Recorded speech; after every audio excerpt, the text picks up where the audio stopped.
Bonjour à tous et bienvenue dans cette nouvelle vidéo. Vous connaissez peut-être les formulaires classiques dans Airtable. Alors, on va voir aujourd'hui ensemble comment utiliser les fonctionnalités avancées des formulaires, notamment le pré-remplissage des champs, le masquage des champs. Je vais également vous montrer en bonus quelques astuces de sécurité pour sécuriser vos formulaires et vous assurer que n'importe qui ne rentre pas n'importe quelle information. Donc si c'est un sujet qui vous intéresse, je vous invite à rester avec moi et on se retrouve juste après.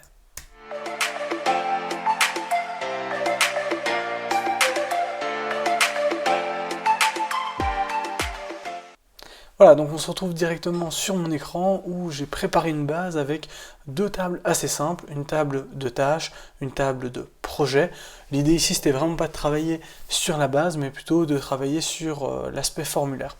Donc la table de tâches, elle sert à stocker des tâches, et la table de projet, c'est tous les projets sur lesquels on travaille en ce moment. Et alors ce qu'on souhaiterait faire, en fait, c'est mettre à disposition un formulaire directement à nos clients pour qu'ils puissent renseigner leurs propres tâches et les tâches qu'ils vous demandent éventuellement de faire, par exemple. Ça peut s'appliquer à n'importe quelle autre situation, mais voilà, je trouvais que c'était un exemple qui était assez parlant. Donc ici, je vais directement aller dans Tâches. Donc, quand même, petit rappel pour ceux qui seraient vraiment assez nouveaux sur Airtable.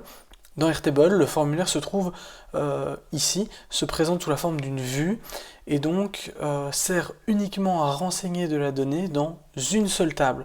Donc à l'heure actuelle dans Airtable, il n'est pas possible de faire un formulaire qui va renseigner de la donnée dans plusieurs tables. Donc ici on fait un formulaire qui est positionné, qui est une vue qui est positionnée sur la table tâches, et donc qui sera un formulaire qui permettra de créer de nouvelles tâches. De la même manière, actuellement, les formulaires ne permettent pas de modifier de la donnée, mais uniquement de créer de nouvelles lignes dans la base de données. Donc si je vais simplement appeler ceci créer une tâche, voilà, donc ça c'est un formulaire que vous souhaitez par la suite partager directement à vos clients.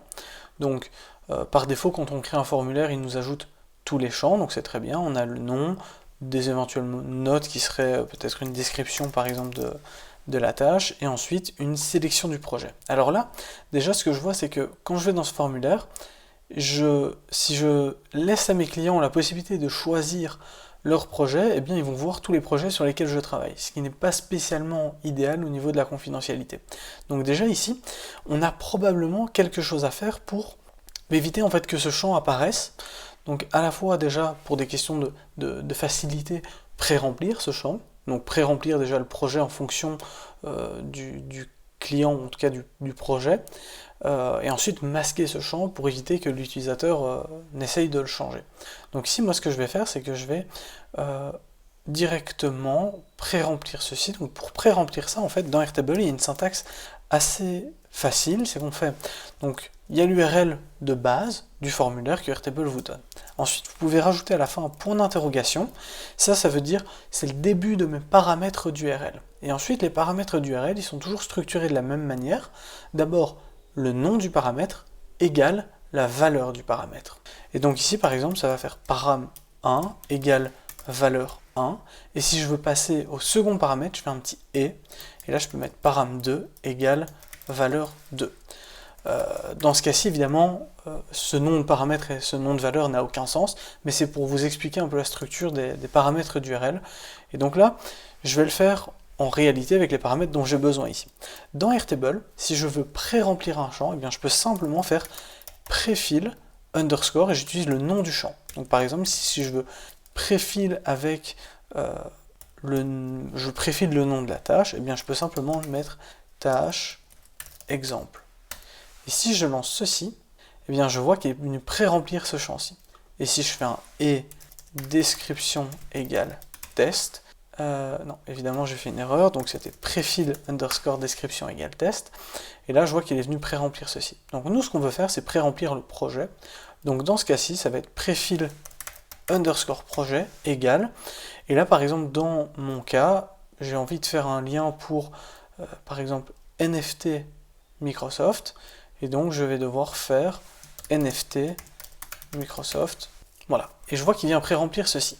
Alors, c'est bien, déjà il l'a pré-rempli. Le problème ici, c'est que n'importe quel client peut cliquer sur la croix et choisir le projet. Bon, donc ici pour faire ça, Airtable a prévu une deuxième fonctionnalité, qui est le fait de pouvoir cacher certains champs. Et là, ça se passe de la même manière dans l'URL, en faisant hide underscore le nom du champ. Donc ici, je vais mettre hide projet et je vais mettre true qui veut dire vrai en anglais. Donc est-ce que je veux le cacher? Vrai. Si je mets hide projet false, je veux dire est-ce que je veux cacher le projet? Faux, mais du coup ça l'affiche, donc ce paramètre n'a plus d'intérêt. Donc ici moi je vais mettre true.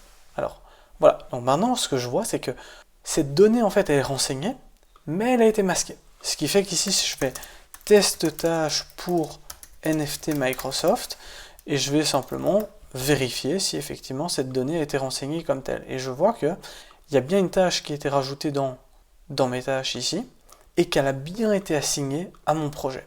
Donc ça déjà, c'est un bon point. Donc ici on a vu les deux choses. On a vu à la fois le pré-remplissage des champs dans le formulaire, et on a vu aussi le masquage des champs dans le formulaire. Donc le pré-remplissage, ça peut servir à la fois pour pré-remplir une donnée liée, ou pour pré-remplir éventuellement des informations liées à un client, pré-remplir son nom, son prénom, etc. Si vous voulez éviter par exemple qu'ils doivent tout renseigner à nouveau lui-même. Alors ici, ce qu'on va pouvoir faire également, si je reprends cette URL, c'est que je peux aller dans Projet et créer une formule qui serait un lien. Donc je peux l'appeler lien pour créer une tâche par exemple, et je vais faire un champ de type formule dans lequel je vais mettre mon URL, je vais mettre mes préfils, et en fait je vais construire dynamiquement cette URL que je pourrais ensuite partager par email facilement. Voilà, donc ici, ce que je vais faire, c'est que je vais pré-remplir le projet en mettant name. Et là, la seule chose à laquelle je dois faire bien attention, c'est que je dois faire un URL, un encode URL component, et mettre le nom de mes paramètres dans cette fonction qui va permettre d'échapper certains caractères qui doivent l'être pour être dans une URL. Voilà.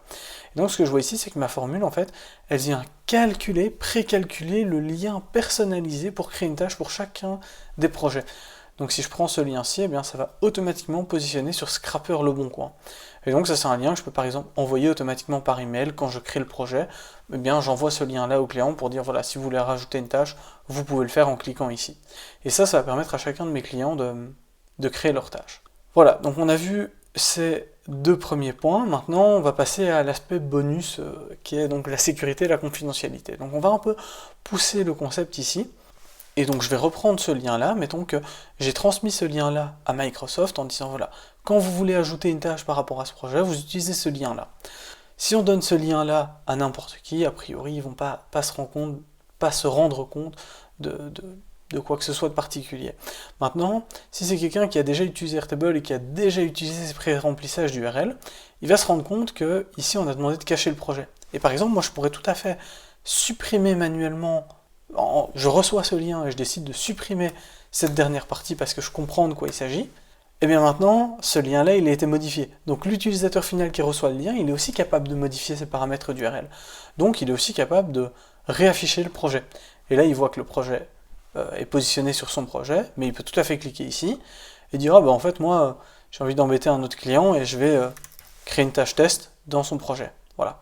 Et vous, de votre côté, vous n'avez aucune idée de si c'est réellement ce client-là qui a soumis cette tâche ou si c'est un autre client qui a détourné l'URL. Donc, déjà là on voit qu'il y a un petit problème.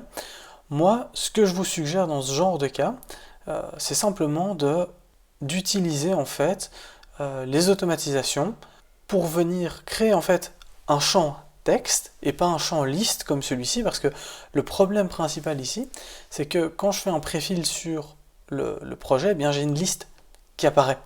Et donc n'importe qui peut toujours voir cette liste et éventuellement manipuler cette donnée. Donc ici déjà, ce qu'on va faire, c'est qu'on va remplacer ce projet par, moi je préfixe toujours par link to, et je vais mettre projet. Et là je vais faire un champ texte. Et en fait dans mon formulaire, plutôt que de créer une tâche avec le lien projet, eh bien je vais pré-remplir mon champ link to projet. Et donc je vais modifier ceci, et plutôt que de mettre préfil projet, je vais mettre préfil link to projet. Et donc là c'est %. Ouais, je vais devoir tout encoder. Donc ici je vais encoder également le nom du champ parce que c'est un nom qui contient des espaces. Et donc je vais faire encode URL component. Je vais encoder le nom du champ. Tac, je suis un peu perdu dans ma formule. Tac, voilà. Normalement là c'est bon. Voilà. Et donc je vois que ici, j'ai bien ma data qui est stockée ici, mais dans un champ texte. Donc même si on vient démasquer ce champ, eh bien, on pourra malgré tout pas avoir la liste complète. Et donc ici, plutôt que d'avoir hide projet, je devrais avoir un hide link to projet. Donc je vais juste reprendre le nom de ce champ-là. Je vais reprendre tout le encode ici. Et plutôt que d'avoir un préfil ici, je vais mettre un hide. Voilà. Donc ici, quand je clique de nouveau, cette data est renseignée. Et si je fais mon test ici, test tâche, je vais voir que c'est pré-rempli, mais ça arrive donc au niveau des tâches, hein, ça arrive bien dans ce champ-là. Et en fait, ce que je dois faire maintenant, c'est une automatisation qui permet de copier l'un à l'autre. Donc ici, rien de plus simple. Je peux soit choisir when a form is submitted ou quand un record match des conditions. Ici, je vais choisir form is submitted. Je vais dire quand un formulaire le formulaire crée une tâche sur la table tâche est rempli. Eh bien, ce que je vais faire, c'est que je vais simplement update mon record. Je vais prendre ma tâche, donc je prends la tâche qui vient d'être créée, donc je prends son record ID, et au niveau des champs, je vais mettre dans le projet le link to projet. Donc je vais appliquer la valeur qui était en dur sous la forme d'un champ texte, je vais l'appliquer dans le champ relation, et Airtable va automatiquement comprendre à quel projet il faut l'assigner. Voilà, donc je fais ce lien en fait derrière. Donc je vais réessayer, je vais de nouveau... Ah, zut. Je vais refaire ceci, ça je vais le fermer. Donc je vais utiliser ce lien là pour créer une tâche. Donc je vois qu'ici a priori il va être pré-link vers NFT Microsoft, donc je vais faire test. Je vais déjà me positionner sur la bonne table, comme ça je peux vous montrer en direct ce qui se passe.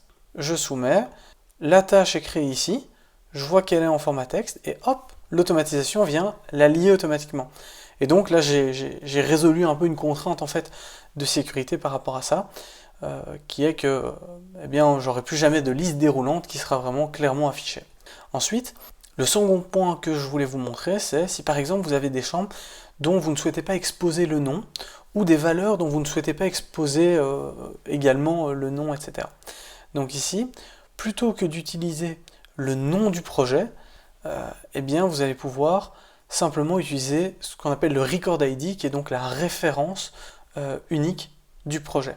Et donc, dans notre lien ici, plutôt que d'afficher clairement, parce que là, quelqu'un pourrait éventuellement deviner par exemple le nom d'un autre projet en mettant site web, je ne sais pas, si je vais tester site web Microsoft, je peux tester et voir si ça fonctionne ou pas. Donc ici, l'idée, c'est de ne pas mettre du texte du tout et d'utiliser les record ID. Donc là, dans mon formulaire, plutôt que d'utiliser à chaque fois le name, eh bien, je vais utiliser la formule record ID. Voilà, record ID. Et donc, quand je sauve, eh bien, ça va faire exactement la même chose. Mon automatisation fonctionne également. Enfin, elle va rester fonctionnelle. Si je refais test, et que je retourne ici dans mes tâches, je vois qu'il n'a pas rempli le nom du projet, il a rempli son record ID. Et ensuite, l'automatisation va copier ce record ID ici et l'associer au bon projet à nouveau. Donc, on peut le faire à la fois donc, avec les valeurs de champs, quand on fait des champs relations, on peut faire avec un record ID, mais on peut également le faire avec le field ID, si par exemple j'ai un champ un peu confidentiel, que je ne voudrais pas, ou dont le nom est confidentiel et que je ne voudrais pas exposer, eh bien je peux directement aller trouver l'ID du champ. Donc pour trouver l'ID du champ, vous allez ici dans Manage Field, évidemment je viens de le fermer, Manage Fields, vous allez ici pour activer le champ Field ID et vous voyez que chaque champ a en fait une correspondance qui est le Field ID, qui est sa référence unique. Donc moi dans ce cas-ci, ce que je remplis c'est le link to projet et donc je peux simplement prendre cet ID de champ et je vais à nouveau aller le changer dans projet. Et dans projet, donc plutôt que d'utiliser préfil link to je vais utiliser préfil link to et l'ID du champ. Et de la même manière, ici, je vais faire hide underscore le nom du champ. Et quand je fais save, eh bien, je vais me rendre compte ici que ça n'a rien changé, c'est toujours aussi fonctionnel. Quand je fais submit, je vais avoir une nouvelle tâche qui est créée. Il a bien trouvé mon champ projet, il l'a bien associé au bon projet. Voilà.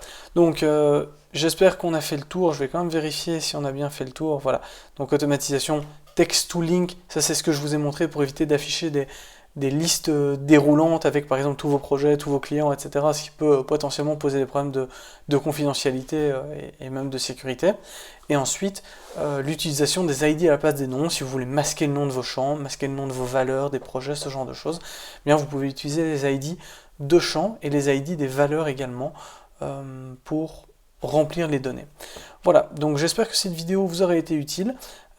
Si vous avez des questions, évidemment, n'hésitez pas à les laisser en commentaire. Si vous avez besoin d'aide sur des projets Airtable, n'hésitez pas à nous contacter. Tous les liens consulting sont en description. Et sinon, je vous dis à la prochaine fois pour une nouvelle vidéo. Salut!